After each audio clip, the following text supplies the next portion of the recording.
नमस्कार। एक बार एक लड़का एक महात्मा के पास जाता है और उनसे कहता है कि महात्मा जी, मेरे जीवन में बहुत अशांति है और कृपा करके मेरा मार्गदर्शन करें जिससे कि मैं इस अशांति से छुटकारा पा सकूं।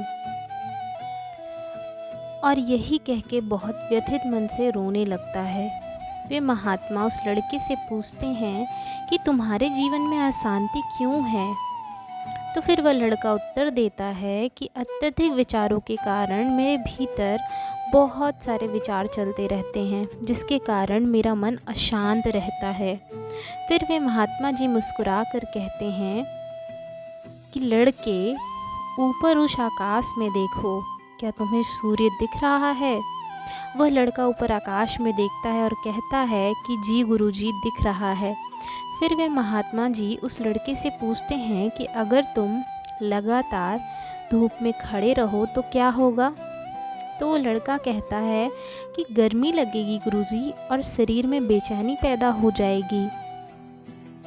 फिर वो महात्मा उस लड़के से पूछते हैं कि अगर धूप में खड़े रहने से तुम्हें गर्मी लगती है तो इसमें दोष किसका है, सूर्य का या फिर तुम्हारी गर्मी का या फिर तुम्हारा।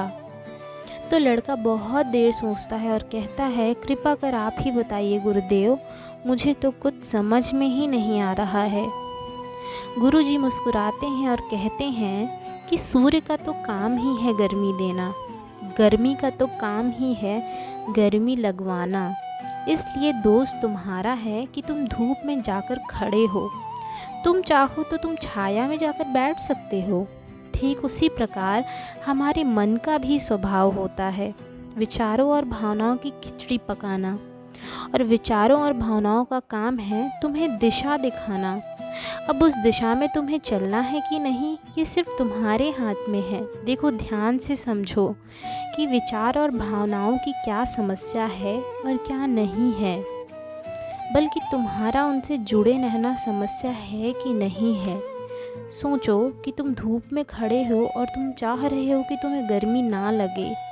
ये वैसा ही है जब हम ज़्यादा सोचने लगते हैं और हम ये भी सोचते हैं कि हम समस्या का हल भी निकाल लेंगे और हम खुश भी रहेंगे।